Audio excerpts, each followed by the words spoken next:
James Bullion has sent his apologies, although he may join a bit later this meeting, but I'll be chairing the better part of it for sure.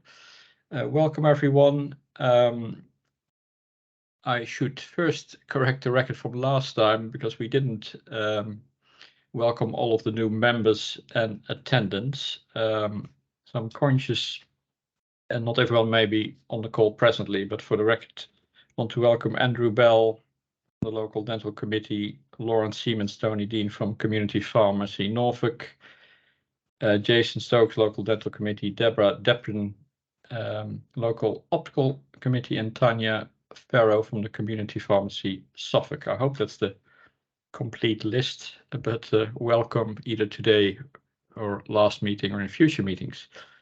We have a number of apologies.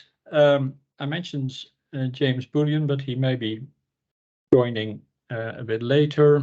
The same for Bill Borrett, they're in the same meeting. Tricia Dorsey, but Karen Watts is attending in her place. Mel Benful and Mark Burgess. I think that is the complete list I have for apologies. Declarations of interest. There are a number of items where James Foster and Hilary Byrne are conflicted. That's item 8, 9, and 10 on this agenda, which are all for noting, and item 12, walk-in center. But to the extent approvals are required on that last one, they're not part of the voting members, so that should all work fine. And it's a meeting in public, so no need for anyone to step out. I just want to check if there's any other interest people on the call need to declare in view of today's agenda. No. Then we move swiftly on to item 4, the review of the minutes of last time. And as per usual, I'll take them in their entirety. And does anybody have a comment as to the accuracy of those minutes? No. Many thanks. And I think it was Claire last time who prepared the minutes, so many thanks, Claire. That takes us to the action log. And Sadie, could I ask you to walk through those? Yes, of course. Thank you, Hein.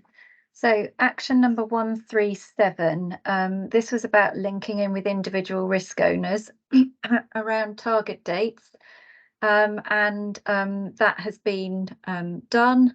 In addition, there's been a new BAF forum, Board Assurance Framework, that stands for, which has been established internally to manage risks consistently across the ICB. Therefore, I'm proposing to close this action as there are other pieces of work ongoing which should support us in managing risks effectively going forwards. Item 138, which again is the risk register tolerance of PC14, and that's the risk around the resilience of general practice. So Mark Burgess and I have discussed this risk in line with what you said, Hein, and we both believed that the work of the forum that I just mentioned would help us with this to ensure that we're being consistent, and I've noted that on the individual risk itself. So if you're happy, I'd propose that we close this one as well, and we'll manage it through the other piece of work. Yep, that's fine. And then risk 140 is closed. 141, I might have to defer to Shepherd on that one. Shepherd, if you're able to say about the figures for Suffolk and North East Essex. You're muted. I would suggest we bring this to next month because we haven't received the national figures yet for all the systems. So we'll include that as part of the report coming next month. Lovely. So hopefully we'll be able to close that action at the next committee meeting, and then you'll see the next 1, 2, 3, 4 actions there. We're suggesting that all of those are closed as all of those actions have been taken. Yeah, many thanks, Sadie. Any comments from anyone on the action log? No. Excellent. Many thanks. We'll stay with you, Sadie. The forward planner, is it for noting, or you want to highlight any specific feature in there? Thank you, Hein. Just to bring to your attention, it is noted on the forward planner itself, but we have 2 items which we've deferred to next month just because of the volume of items we've had this month. So it's the quarterly estates report and a report on the primary care network contract DES, the Directed Enhanced Service that we commission from all 17 PCNs. So we just wanted to bring you an update on that, and that will be at the next meeting instead. Yeah. Good. Any comments from anyone on the forward planner? No. Going very smoothly. That takes us to the risk register. Sadie, again, we stay with you. Thank you. I'm going to assume that everybody's had a chance to read all of the updates on the risk register. So there were just 3 that I wanted to bring to your attention. So the first one is risk PC6, which is around the learning disability health checks. You'll see on that we're proposing to reduce the risk score to 9. And the rationale around that is because the actions that have been put in place, which you can see have been updated this month, and also the fact that, as we reported verbally last time, we did, as a system, hit the 75% target for 2022-2023. And the reason for not reducing it further is just because we still want to see some of these things embedding, and because we had slightly different achievement across the 5 localities. So we had 2 localities that didn't hit the 75% target. One was the west of Norfolk, which had made incredibly strong progress because they had further to go. So we're really pleased with how they've done, and we know they're building on that. And the other area was Norwich, which I think Shepherd and team were looking into, and we'll probably update on it a bit more locally, because Norwich, that's not normal for the Norwich area. They had managed to achieve better uptake before. So that's PC6. And then I wanted to mention the red rated risk PC14, which is also on the board assurance framework as number 16, and this is around the resilience of general practice. So you will see from the risk update itself that there are quite a number of things going on there, but I also just wanted to highlight that we've seen today 2 documents published by the national team. We have a document called the Delivery Plan for Recovering Access in General Practice, and it's just been published this morning, so we will be reviewing that over the coming days, and would propose bringing a fuller update to the next committee meeting. And as part of that, and particularly relevant to this risk, is the General Practice and Secondary Care Working Better Together document, which has been published, which is around the interface between primary and secondary care. It's quite a hefty report, but there are a set of about 10 recommendations, if you like, within the document that it suggests every system should have a look at. And again, I think it would be a good idea to have a look at that in more detail as part of an item at the next committee meeting. So we'll bring that back then with your agreement. And then finally, PC 18 on the transition. I must apologise, this is still showing as a red risk at the top, and it's actually not. We agreed last time that we would reduce it to a score of 12, so apologies for the error there. The executive team has discussed this risk, and following a successful transition, they have asked that we refocus this risk to focus more on specific dental risks, such as quality, access and workforce.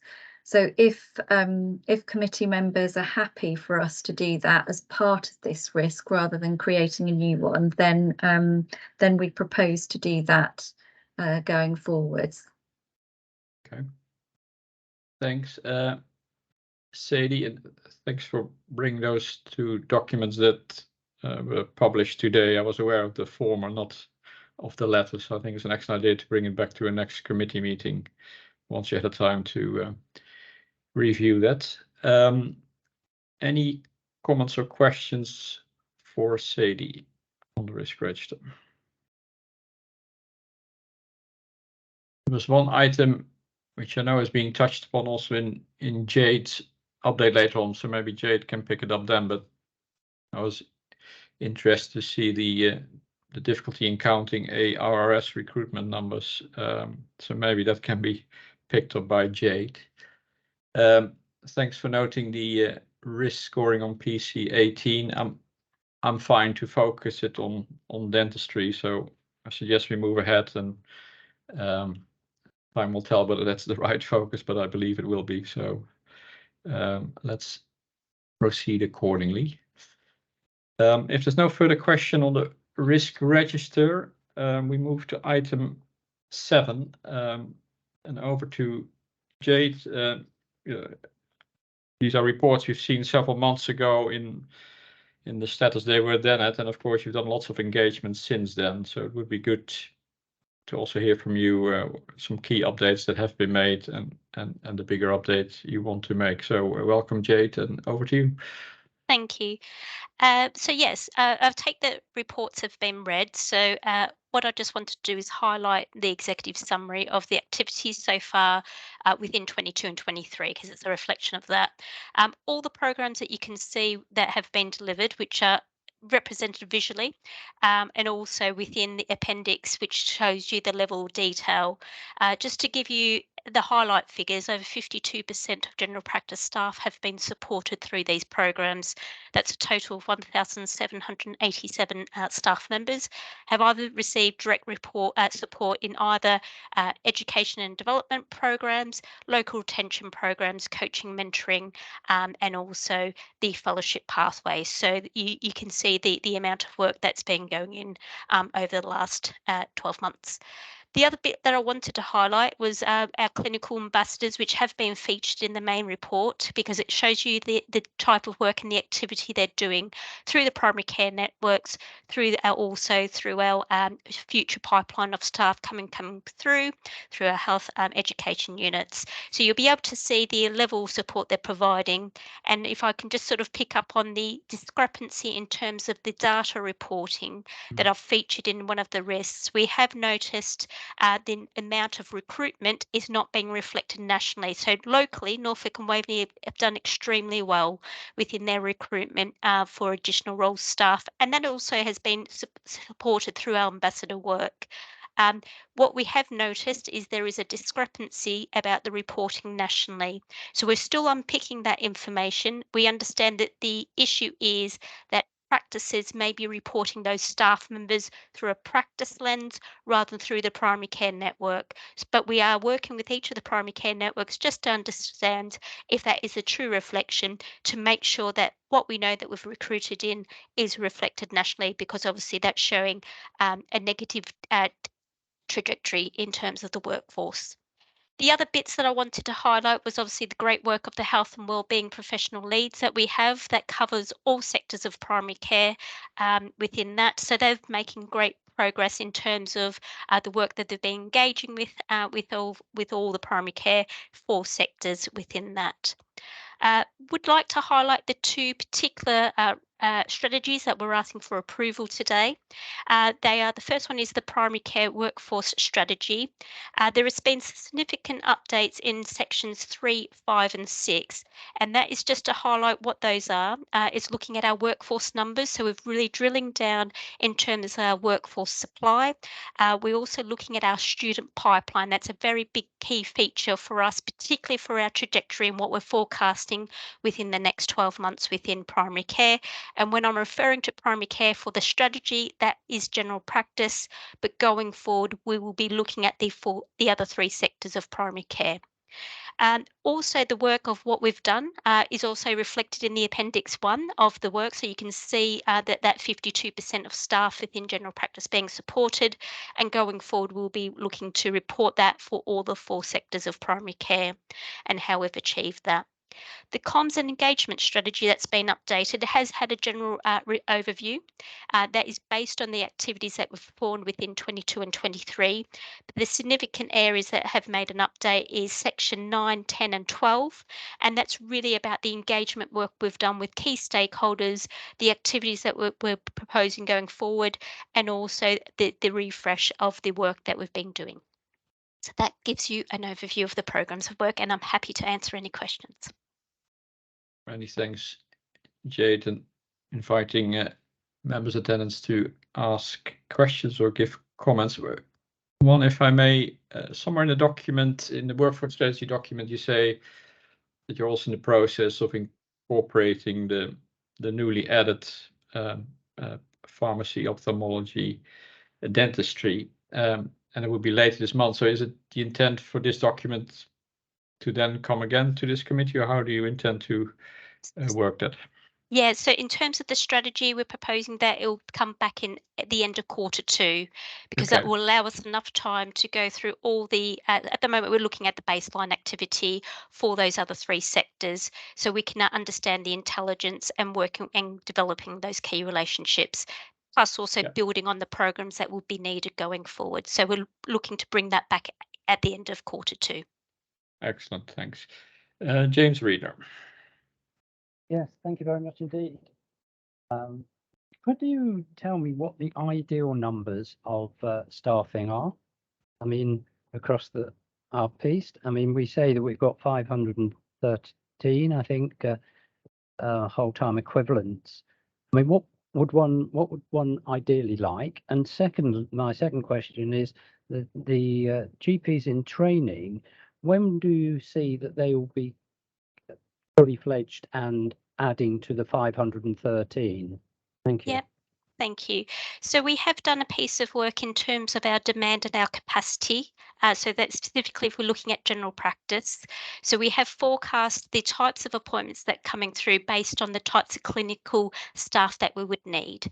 So we're looking at long-term conditions, population health growth, and also doing that piece of work. So we have scoped that so we can understand what our forecast is looking like and what we would need for Norfolk and Waveney to make sure we're serving obviously our population correctly. So that matches also with our trajectory in terms of our workforce supply. So it's looking at what workforce is coming through, i.e. through our trainees, our future pipeline, looking at obviously our age demographics of our current workforce, and also looking at our programs that we're looking in terms of retention. So we have mapped that work out in terms of that, and that's what our 12-month forecast plan is looking for. In terms, there was a second question. Sorry, James, would you mind just repeating the second part of that? Yes, the second part is when will those who are in training actually add to the 513? And if I could just add just a follow-up on page 6 of the Orchard papers, it actually says 137 GP specialists projected to qualify, and then following year 149.36. So that seems a huge dropout rate if I'm reading that table correctly. Is that am I reading it correctly? Yes, so in terms of our workforce supply for our future GPs, yes. So GPs usually qualify anything from March onto the following year. So we have launched a program specifically within Norfolk and Waveney to attract our newly qualified GPs to work and stay within Norfolk and Waveney. So it's a new incentive that's just been launched from that. So we're working with our higher education units and obviously working with our practices that are currently training those students, those GPs, and we're working with them now. So the intention is to retain as many within Norfolk and Waveney through that localised incentive. But they do fluctuate of when they qualify right throughout the year. So usually it's August time, but we've got many people within the current program that can qualify anything from February onwards. Thanks. Hilary. Hi, thanks, Hein. Jade, just a question. I might have missed it, and apologies if I have, but it's great that there's so much work going on attracting the R's roles in and new GPs. I suppose a reflection I would have is that the well-established GPs are acquiring more and more work because they're supervising those R's roles, supervising newly qualified GPs, supervising trainees. So actually, the more R's roles, etc., that you have actually does add to your workload in a strange way. So I suppose the question is, are we looking at that in terms of our planning? Because I don't think it's sustainable to be asking GPs to be providing a kind of supervisory role to many, many people and trying to see the same numbers of patients that they would have done historically, because it's just not practical. But also, so I think there's something about workforce planning, but also, are we doing something to support GPs who maybe are quite established, who may be thinking of reducing their hours or actually doing something else because of the workload pressures? Yeah, great. Thank you. So the first thing is what we're trying to do is increase our educators across Norfolk and Waveney as a whole through another localised incentive that we're offering. So we're supporting any tier 3 educators. So we're increasing that supply across Norfolk and Waveney, which we've actually had proven success in the last sort of 6 months. We've increased by 35% for Norfolk and Waveney. So the more educators we have in the system, then obviously that gives us more resilience and support to help with that additional workload as well coming through. So that's something that we have got. We also run a coaching and mentoring support program, and what we're looking for is those well-established, experienced GPs to help support our new mentors coming through. So that is another program of work that we are working with. So they are supporting anything from a newly qualified to a new GP partner. So that again, that's the expression of interest that has been coming through. But yes, that's something that we will continue to look through with our placement expansion, with our retention program that we've got in place. You're not convinced, Hilary. No, I really do worry that we are losing people who are experienced and who are trying to provide all of these support roles to other people coming in. I'm not sure what you're describing, Jade, to be honest, will stop that happening. That I think that will still happen because the workload is, trying to do what would have been your own work and trying to support all these other roles as well. So in a day-to-day basis, I'm not sure what you're describing will change that. Okay. Maybe what I can suggest, you mentioned, Jade, you're coming back a bit later this year anyway. So maybe we can frame this as an action point to see how, I understand the concern Hilary is voicing, how that might be addressed. Is that okay? Absolutely, yeah, sure. Yeah. Thanks, Hilary. Karen. Thank you, Hein, and thank you, Jade. It's a little bit similar to Hilary's, but mine was around what are we doing in terms of the attrition of staff? I'm very conscious of our age demographic amongst all our health professionals, particularly very experienced GPs, nurses. And I guess for me, it was about what more could we be doing to really keep people engaged so they can maybe support the new people, the new roles coming on, which you've touched on with Hilary. But I really think we need to think about people in the middle of their career as well, who are also experienced, and how we can make sure we're offering some flexible working patterns around that, or we continue to offer, because life can become very challenging as your children move through different age bands in terms of care and whatever. And my second one was, how can we improve conditions? I felt really quite saddened in one of the other reports when I heard about the harassment that's still going on. And also an element of workplace bullying as well, 20%. And I think these are all things we have to look at, because when people are tired, the resilience is down. Sometimes we're not as kind or as compassionate to each other as we could be when that resilience starts to drop. So I think it's very multifactorial in how we keep that workforce well and buoyant. Thank you, Hein. Thanks, Karen. I would echo that. It's not the first time I saw the age profile, but it does stare you in the face, indeed. Thanks, everyone. So we've taken note of the paper. We've also are being asked to approve the primary care workforce strategy and communication engagement strategy, noting there will be a further update with the POT inclusion later this year. But can I ask members to approve? I think that's a yes. So many thanks, Jade, and well, you've heard the questions from and comments from Hillary and Karen. So maybe at the next time we meet later this year, that can be incorporated. Thanks again, Jade. That takes us to item 8, the winter resilience schemes. And I think Sarah Harvey has joined us.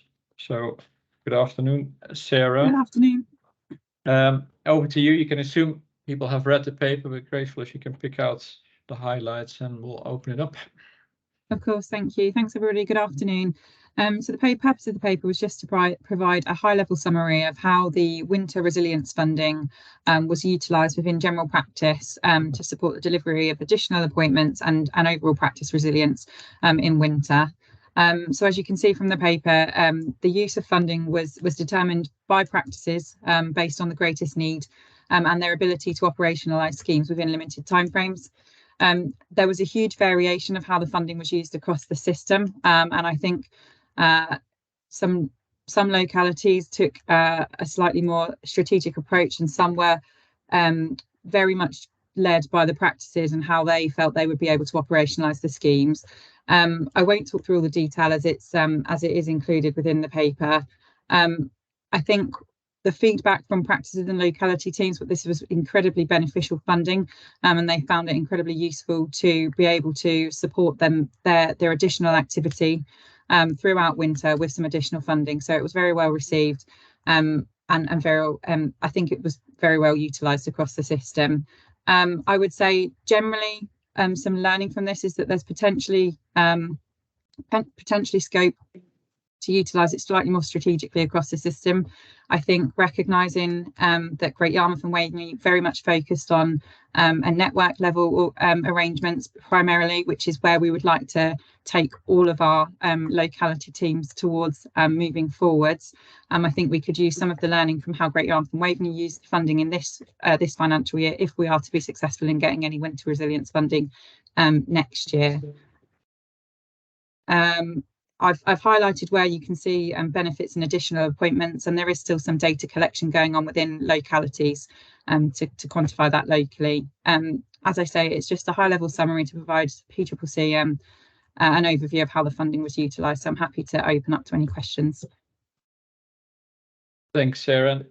I'll open it up to questions. I have one or two myself. One, I'm glad you say some more data is being collected, because that was quite a difference where West Norfolk and Great Yarmouth Waveney had quite some details and less so in the central localities.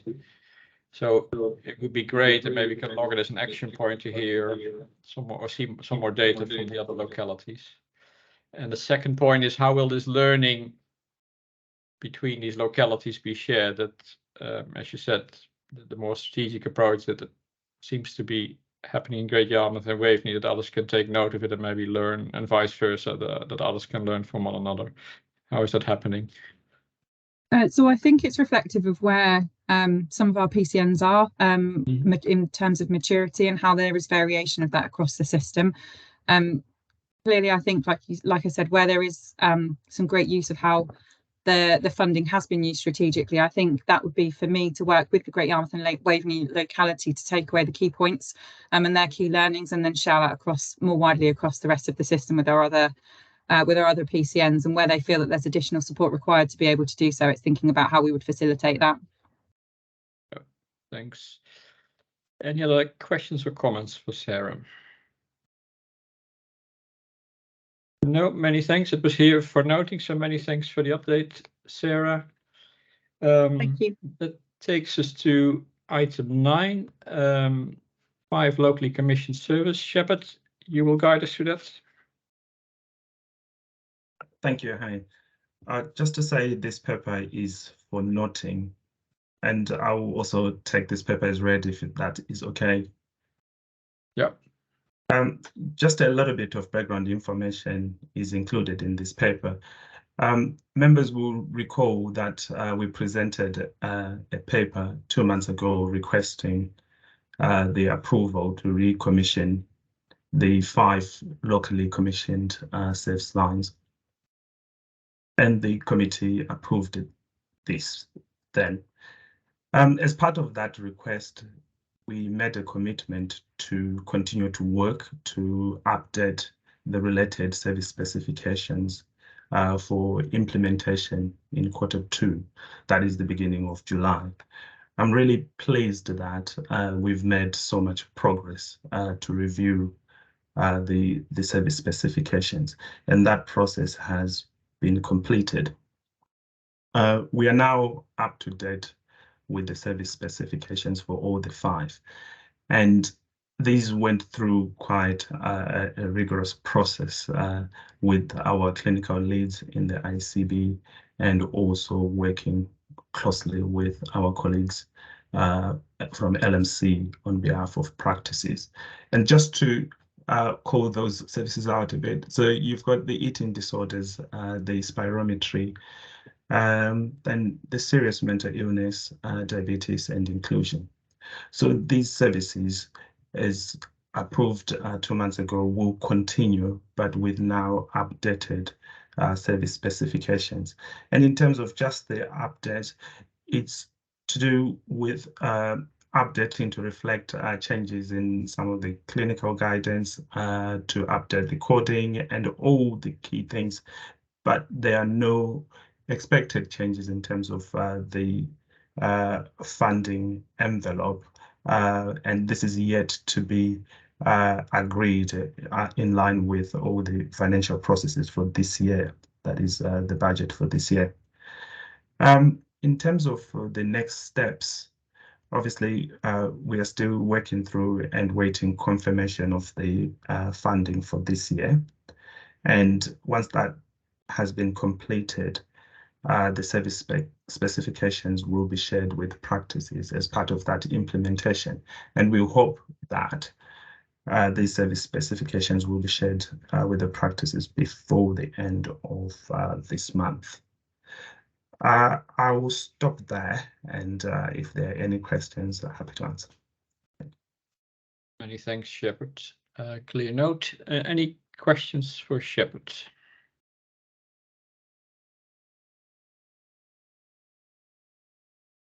No, many thanks, Shepard. As you said, it was here for noting. Oh, Karen, sorry, I missed it. It was just a very quick one, thanks, Hein. Shepard, thanks. I note that this is continuing. Were there any areas that you were particularly concerned about? I know SMI has been a concern. If we're continuing for another year, is there anything that we're going to be doing differently that could help improve, or is it just a slower rate of improvement we're seeing?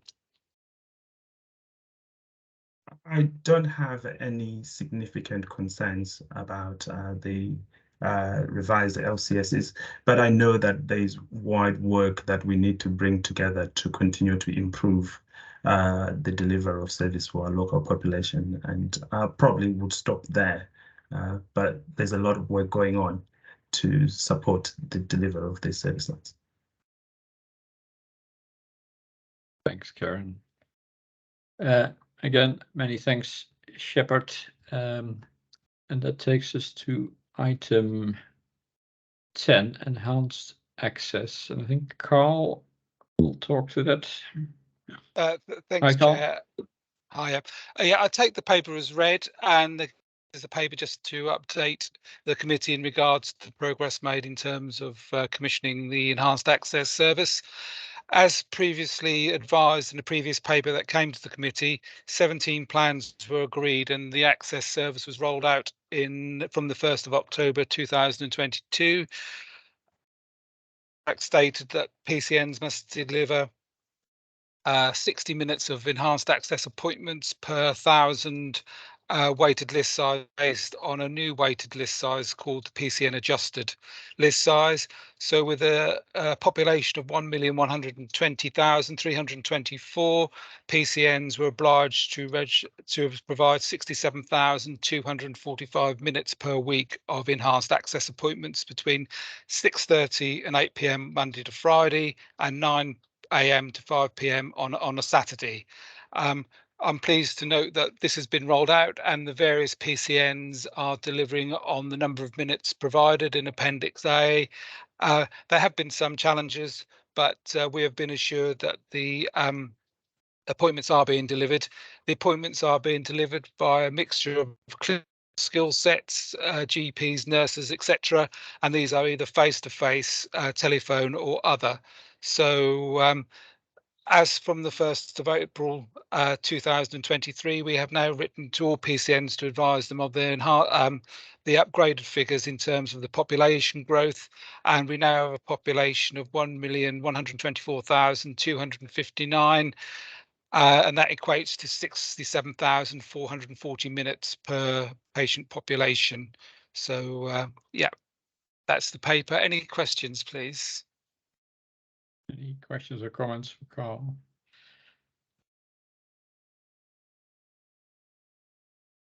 I think it's all understood, Carl. So many thanks for the progress update. Thank you, Hein. On that one. That takes us to item 11, resilience funding for community pharmacy integration.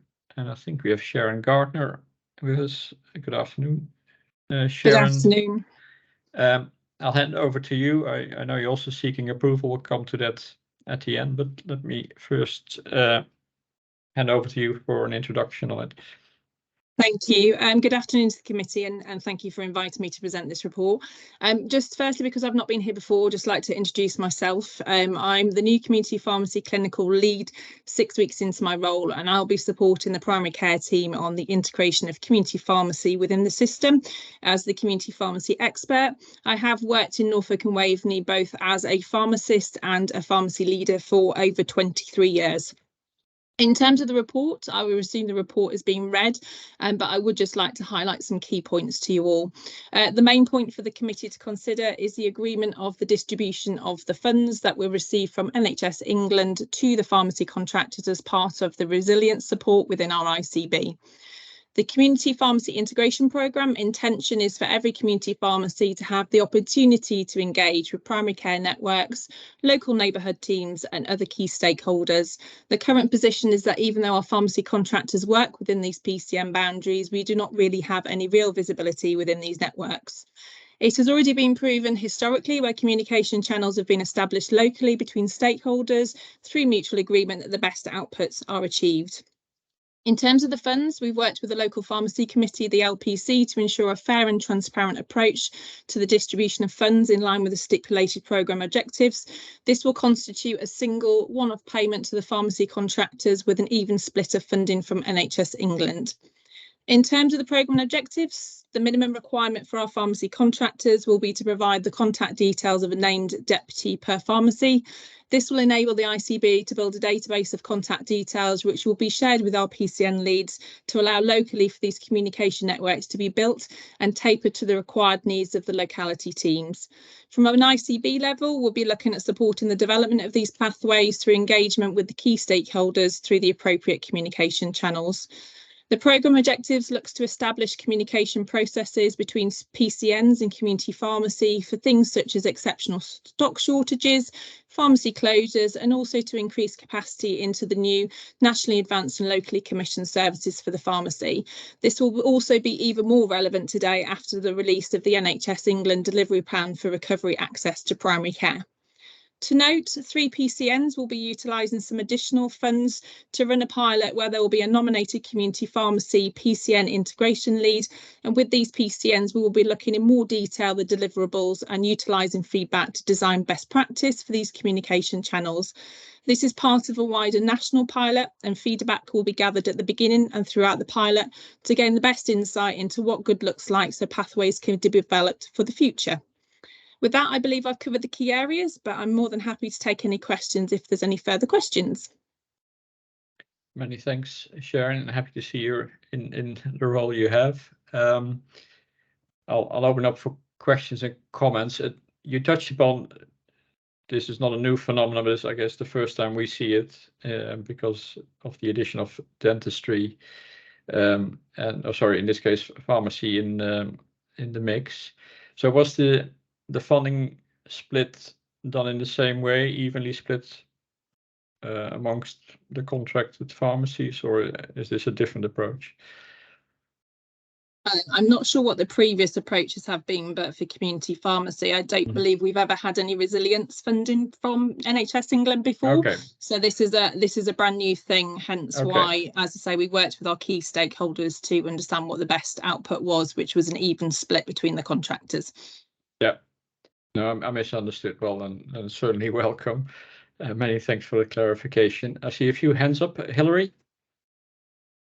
Thanks, Hein. So a bit like the conversation we had about GPs earlier, I think recruitment in community pharmacies is quite challenged, isn't it, at the moment? And my understanding is there are quite high levels of pharmacy closures at short notice. Certainly we've had that experience local to us for a long time.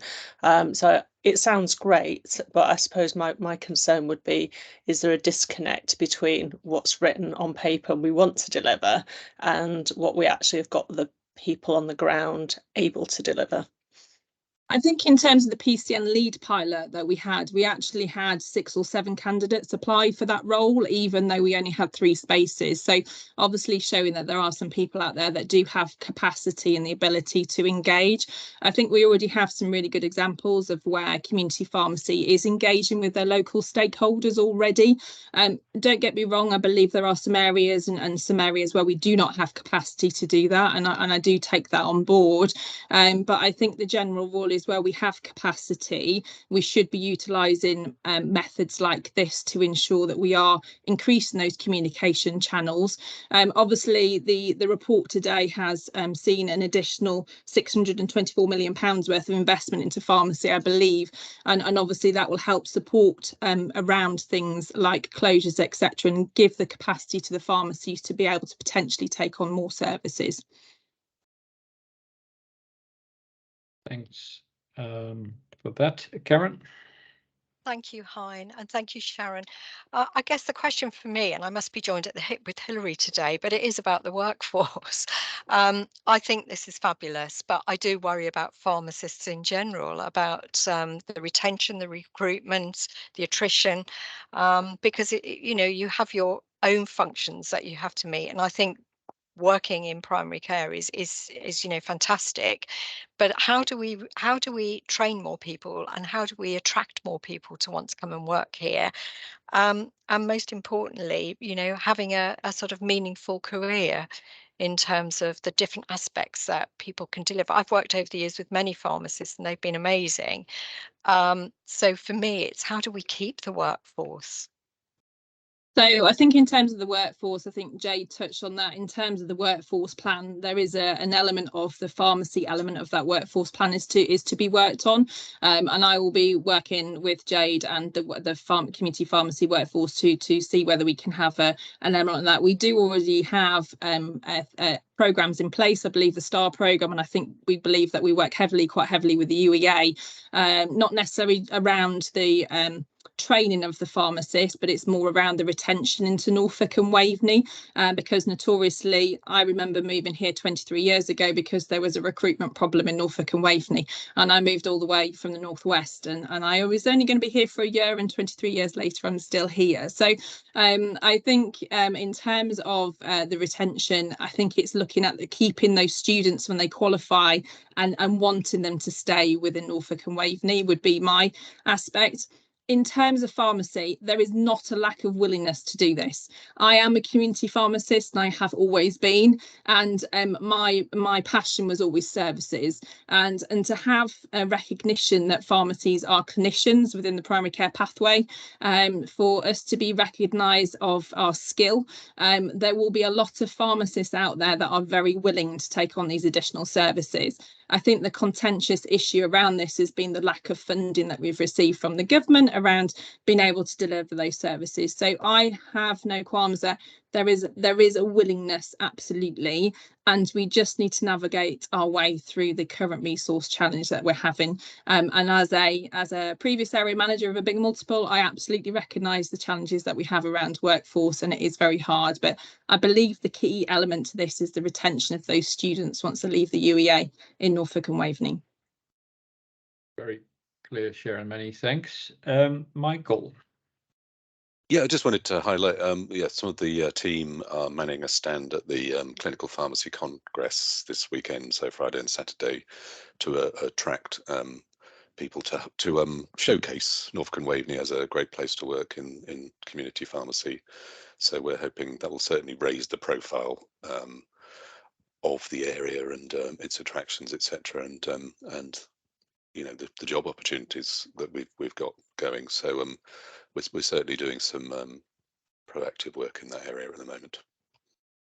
Many thanks, Michael. Tony? Yes, thank you. I would just support what Sharon said. I mean, ultimately, no single measure is going to overnight solve the workforce problems in community pharmacy. It's come about over 7 years of cuts and competition for roles in other sectors, etc., that we all well know about. But I mean, there's two things today. The first thing that's before you at the moment is just getting the basics right for better communication between practices and pharmacies, and PCNs and pharmacies, and that's something that we do need to get right. The national schemes that have attempted it have made a poor attempt, and actually now we're under local control. I think, especially with Sharon in place to help guide it, I think there's a real chance to do a bit of a reset with communication between pharmacies and GP practice. And as the wider picture, it's £645 million. It's not going to solve the problems overnight, but it is going to introduce some services that are clinically rewarding in community pharmacy.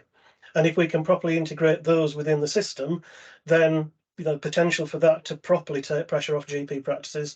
And yes, is it going to happen overnight? No, but we've got to till probably the end of this year before it needs to be introduced.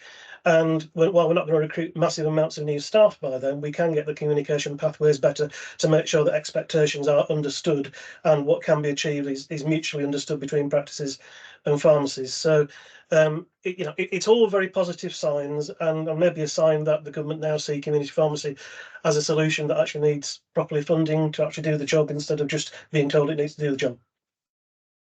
Many thanks, Tony.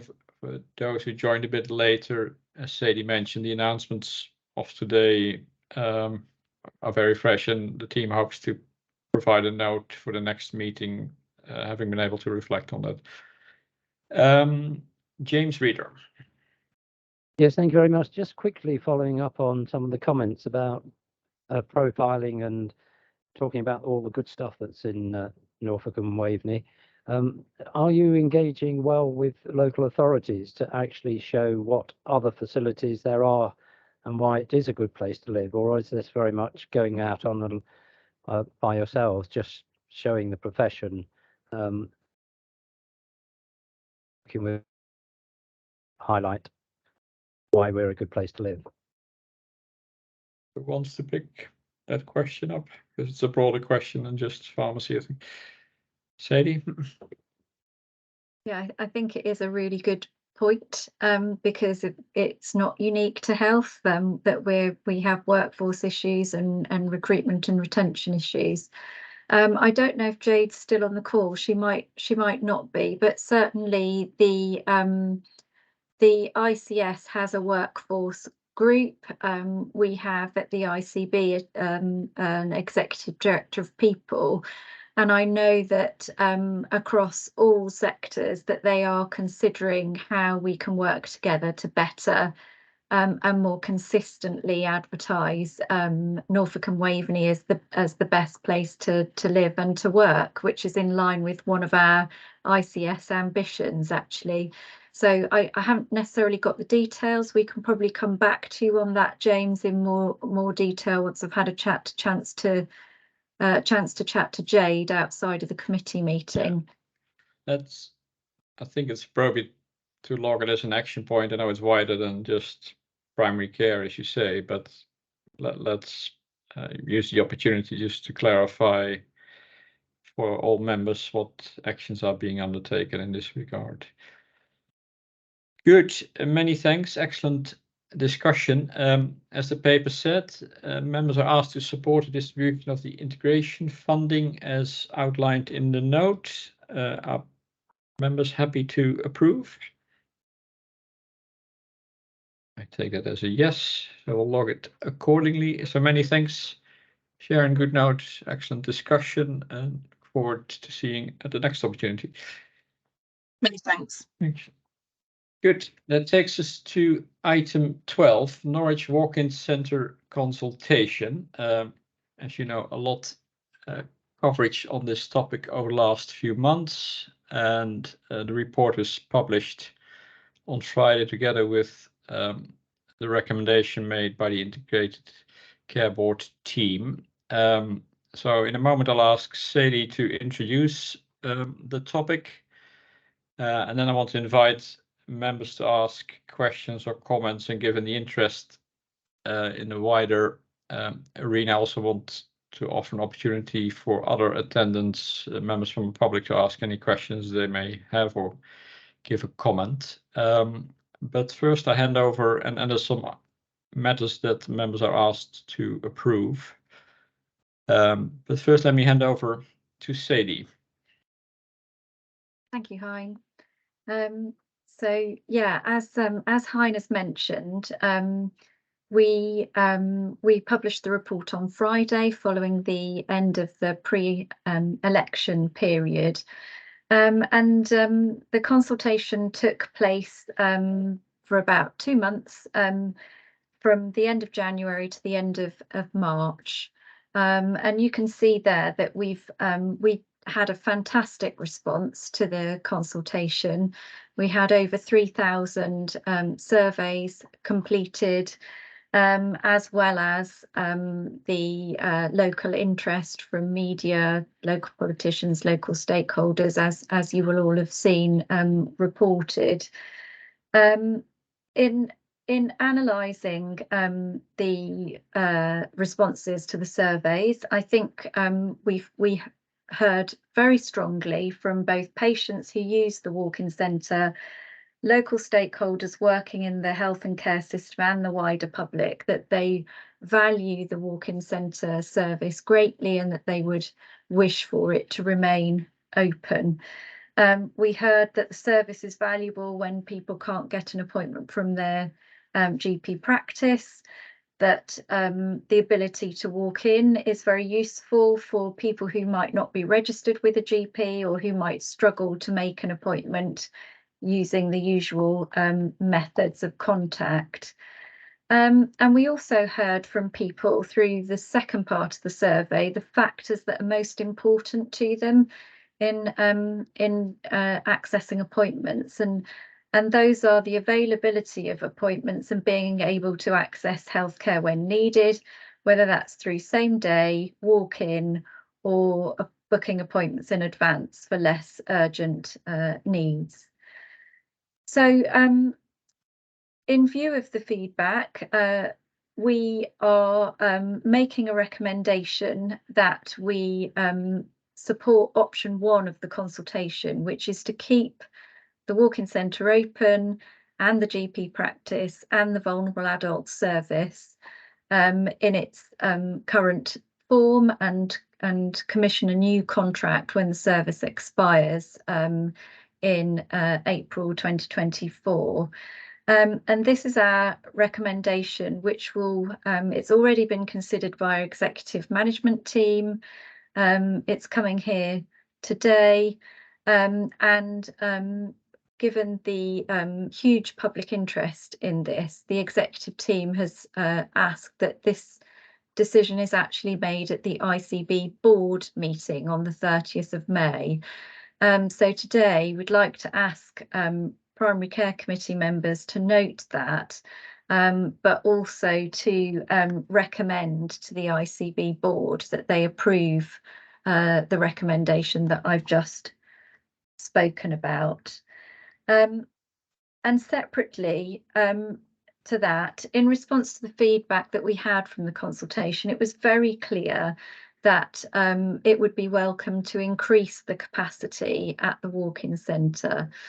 And in order to do that, within the current financial envelope for the service, we would like to be able to investigate the option to release capacity from the GP practice that's co-located at Ruan Road, and to release any resources into further walk-in centre provision. And the GP practice at Ruan Road, it currently operates longer opening hours than the other 104 GP practices in Norfolk. So in Norfolk and Waveney. So normally GP practices are open from 8 AM till 6:30 PM, Monday to Friday. Sorry if you can hear the barking. The Ruan Road GP practice is open from Monday to Sunday, so 7 days a week from 8 AM till 8 PM. So any savings that could be created from that, if it's a suitable decision to make, would be recycled into the walk-in centre provision. So in order to do that piece of work, we believe that a 3-month extension would be required to the current contract. I would just like to caveat that our procurement team is currently working through all the timescales again, and it may be that a slightly longer extension is required. But at this stage, we think that 3 months would be okay. We may need to come back if that's not the case. So just, if I may, just because there's a lot in the paper, just to summarise the recommendations for you before we open up to any questions. So we're inviting members to consider the report and its findings, taking into account the volume of public and provider feedback received and existing system pressures. We are asking members to support the recommendation to commission a new contract in line with option 1 of the consultation. So that's for the walk-in centre, the vulnerable adult service and the GP practice co-located at Ruan Road when the current contract expires. We are also asking that we recommend to the ICB board on the 30th of May that they make that decision and that they support the recommendation that we're considering today. And lastly, to note that we would like to, if that decision is supported, review what capacity might be released at the GP practice at Ruan Road to create additional primary medical care services through the walk-in centre. And if we proceed with that, then we will need to undertake a period of engagement with the registered patients at that Ruan Road practice and look at all the data in relation to their usage of services so that we can make an informed decision on whether that's something that we can recommend to Primary Care Committee once that period of engagement has completed. Many thanks, Sadie, and I'll circle back to those recommendations at the very end. But first, let me invite members to ask questions or make comments. I already see a few hands up. So, Karen. Thank you, Hein. Thank you, Sadie. Really pleased to hear option 1. Could I just suggest that we have a quality impact assessment for those patients on the waiting list who may be impacted by having less availability or less accessibility to the service? I think it's just important we look at that in the round of an EIA and a CQRA, and I'm sure one of my team could help that if that's helpful, Sadie. It would be really helpful. Thank you, Karen. Thank you. Thanks, Karen. James Reader. Yes, thank you very much. I know this is a bit of a nuance, but it was reported that the consultation was about closing the centre. Am I correct that that was really never the case? It was a case of how to proceed in the future with that facility. And as I say, that may be a bit pedantic, but the way it was communicated, I would suggest was very much on a negative rather than a positive. Am I correct in that, or is that just the way I've read it? I think certainly that's the portrayal in the media. We consulted on 3 options. The first option, which we're recommending today, was to keep everything open on the same basis that it is now. The second option was actually to close the walk-in centre, although that was not put forward as a preferred option. And then the third option was to change the way the walk-in centre provision is provided. And I think probably technically that may well have led to the walk-in centre as it currently exists not remaining the same. So I suppose you could argue that could be a closure, although there was never any intention to reduce the amount of resources available to general practice in the area. Thanks, James. Andrew. Yeah, thanks. Thanks, Eddie.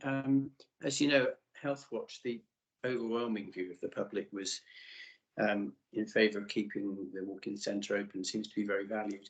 I'd just make the comment though that also amongst the comments we've received has been a feeling of inequality between Norwich and the rest of the county as to provision. And I just wondered if this might be an opportunity to perhaps address the integration of out-of-hours care a bit more, because as an example, I'm not sure that the services provided through 111 and IC24 have been thought about in connection with this, because that does put confusion in the public's mind as to how they get out-of-hours care and from whom and where. Is that a sensible thought, do you think? I think it's a really good point, Andrew, and certainly through some of the feedback that we had, it does appear that access is confusing for people. And I think one of the things that we take away from this consultation is that very point, that we do need to look and try and simplify how people can access services, and there is a bit of duplication, and it doesn't really help the confusion that the GP out of hours service in Norwich is also provided from Rouen Road in the same building. So certainly we could see there were some people who thought that they'd been to the walk-in centre but had reported that they'd been seen at 11 o'clock at night, for example. Well, the walk-in centre was only open till 9 o'clock at night, so it must have been the out-of-hours service that actually treated them. So it is confusing, and you know, one of the things that we were concerned about was the duplication of services. So yes, it might not happen overnight, but certainly we are looking at how we can try and better integrate services, look at how we reduce duplication going forward, and to try and simplify how our local population accesses services. Thanks, Andrew. Thanks, Sadie. Any other questions or comments from members of the committee? Also want now to give an opportunity to members of the public, other attendants, to raise any questions or comments on this particular topic. Yes, so please raise your hand electronically.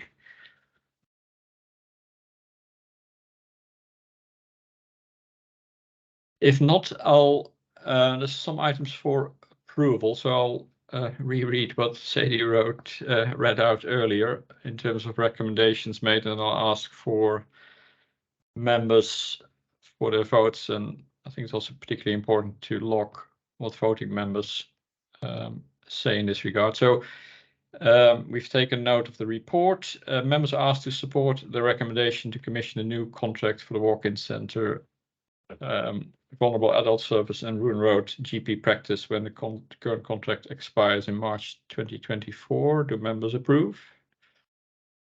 I think we can log it as a yes. Members are asked to recommend to the ICB board the decision to commission a new contract for these services and keep the walk-in centre open be made at the board meeting on May 30th. Are members in agreement? We log it as yes. And then lastly, members are asked to note that NHS Norfolk and Waveney would like to review what capacity may be released at the GP practice at Ruin Road to create additional patient access to primary medical care through the walk-in centre, but that necessitates 3-month, perhaps slightly longer contract extension. So are members in support of that? Log it as a yes. So let me double check with Sadie. Do you have everything you need on this point? I do, thank you, Hein. And I just wanted to also point out, because it's not within the recommendations, just for people to note that the Health Overview and Scrutiny Committee at Norfolk County Council will be reviewing a report on this at their meeting, which has been moved to June. I've forgotten just popped out of my head the actual date, but it has been moved to June. Yes. Thank you. Thank you, and thanks to the wider team for significant consultation exercise, and as many people have said, it's very encouraging to see the scale of the feedback both on the consultation and through other means. So very encouraging to see that. Many thanks for that. We move on to item 13, which is the finance report. Over to James. Thanks, Hein. So as usual, I'll take the report as read, but highlight the key points to you all. So beginning with the exec summary page, this report now shows the final prescribing and primary care position for the ICB and legacy CCG for the 12 months of financial year 22-23, but is still subject to external audit. The report is produced in arrears due to the timing of the month end, so it is reporting the 9th month of the ICB accounts, and in addition, for illustrative purposes, the combination of the CCG and ICB accounts, so for the full 12 months. We can see from that exec summary that the final position for primary care and prescribing budgets is £3.8 million adverse to budget for the ICB, which represents Q2 to Q4 of the financial year. But if we combine that with the legacy CCG figures to give a full 12-month position, it would be £0.8 million adverse to budget. The report shows the area that has contributed towards that net overspend, and I'll go through those in more detail. So moving on to the financial summary on page 4. Firstly, can I just point out that the original publishing of this report had an error on that page 4, but now an updated version is on admin control, which gives the correct totals on there. So this shows that GP prescribing is £6.7 million adverse to plan as at the month 12 for the ICB, and £5.6 million for the combined CCG and ICB in total. This is a much more modest jump from the month 11 position, showing a £0.6 million adverse movement. The same drivers as previously reported are pushing the adverse variance, but from the granular analysis carried out, the NCSO impact is still the greatest currently. However, this does show an improvement on the run rate compared to budget, as the month 10 to month 11 increase was far higher. Outside of the GP prescribing budget, we're still seeing pressure on the administration costs to prescribe all the dispensing fees which sit within the delegated cost centre. Movement from month 11 to month 12 for this cost centre is £2 million. However, this does contain additional allocation. The variance movement is £1.4 million. Moving on to the detailed financial analysis, this shows the key drivers behind the prescribing spend being over plan and some areas of key risk around CGM, SGLT2 and NCSO. Still a high degree of uncertainty over the financial implications of these factors and their impact on the 23-24 financial year. We do receive additional impact figures for DOACs, CGM and SGLT2, so that we can see the year-on-year increases in these areas, and they are still showing a large increase up to the month 10 position, which we have as it's 2 months in arrears. Onto the specific funding areas, delegated co-commissioning. The underspend here is predominantly due to the way in which the PMS GMS budgets are ring-fenced, delegated primary care, but we do see that additional pressure on the dispensing fees, which I alluded to earlier. Moving on to GP and other prescribing, the slide shows the detailed variances with prescribing leading to the overall 12-month adverse forecast of adverse position of 6.7 million. As you can see, this has moved moderately from month 11 to month 12 as we continue to see those cost pressures materialise into month 12. As previously mentioned, NCSO and diabetes prescribing still contribute to the final position and can be evidenced in that year-on-year analysis that our team monitors. There are some other costs around oxygen and a legal provision needed due to a regional procurement issue. And then finally, in the appendix at the end, this is a summary of the Norfolk and Waveney financial position for the new pharmacy, optom and dental services. At this point, obviously, this has not been hadn't been delegated to the ICB, but we did work with NHS England to monitor that financial performance over the months up to month 12 to enable the ICB to understand the potential financial risks that may transpire in 23-24.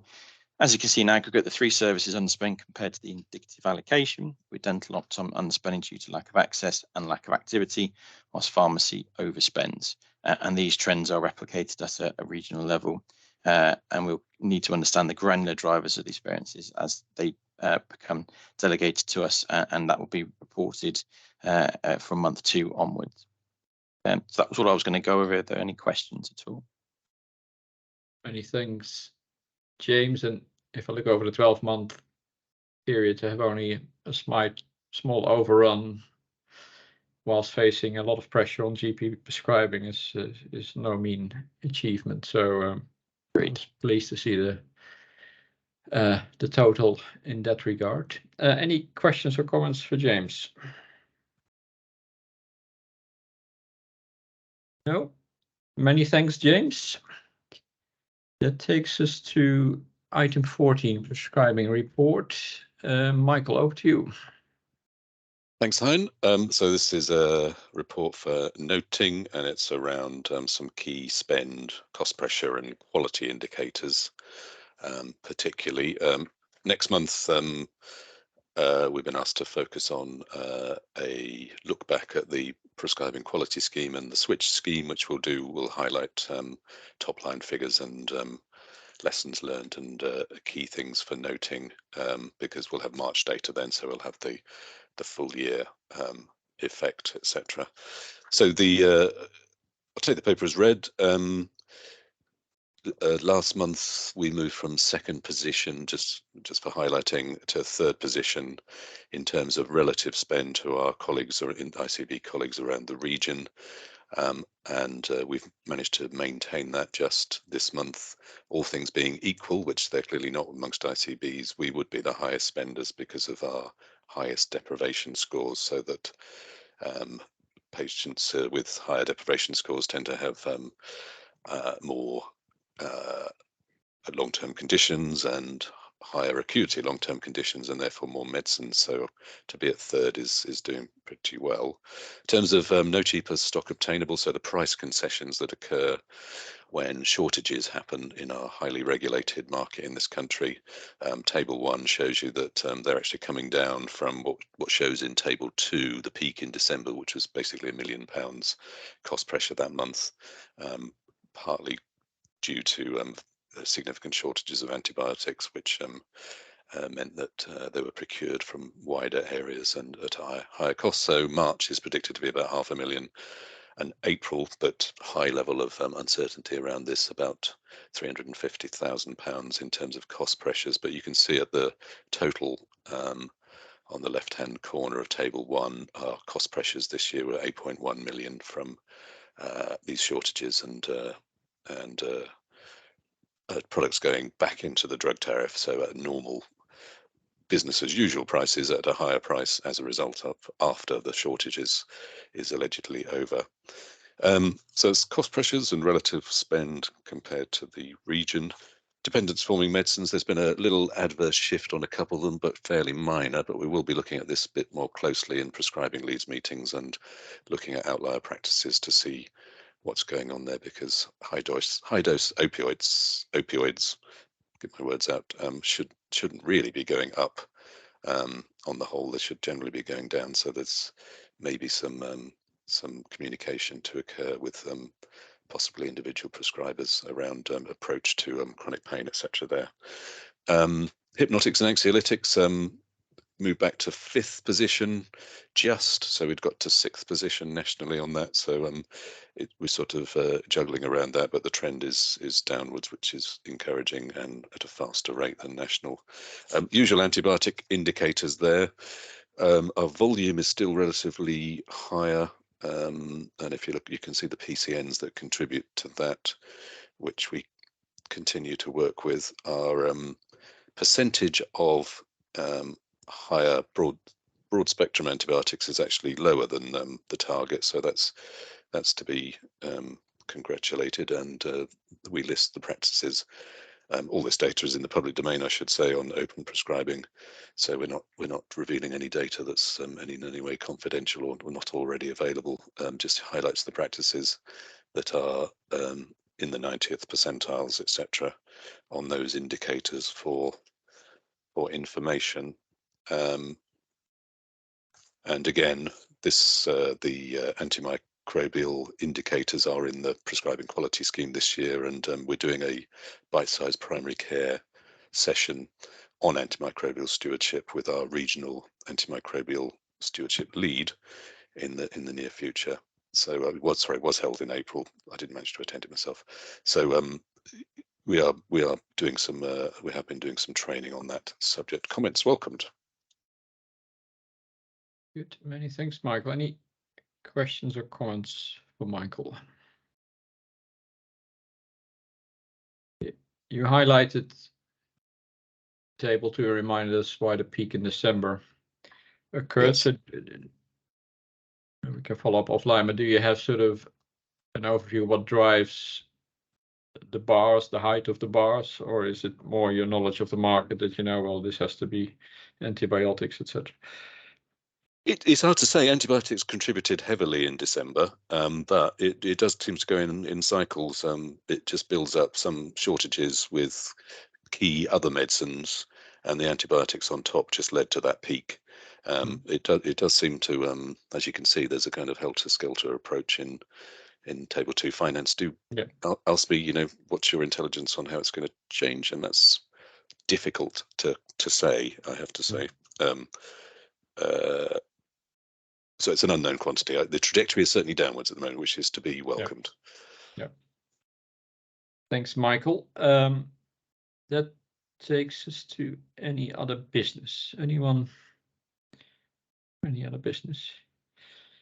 It's a pity that James Bullion is not here, because actually it would have been his last meeting of chairing this committee before he takes on his interim role as Chief Inspector of the CQC. So we should record our thanks on behalf of the committee for chairing it over the last year, and we'll pass it on to him. If there's no any other business, I want to check with Sarah. Did we get any questions in from the public? I've not had any. No. And we have several members of the public on the call. So any questions from anyone? If so, please raise your hand.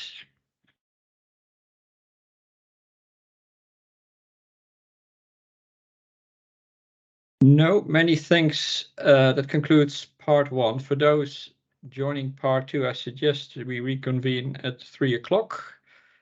And many thanks for joining. See you on the next occasion. Have a good day.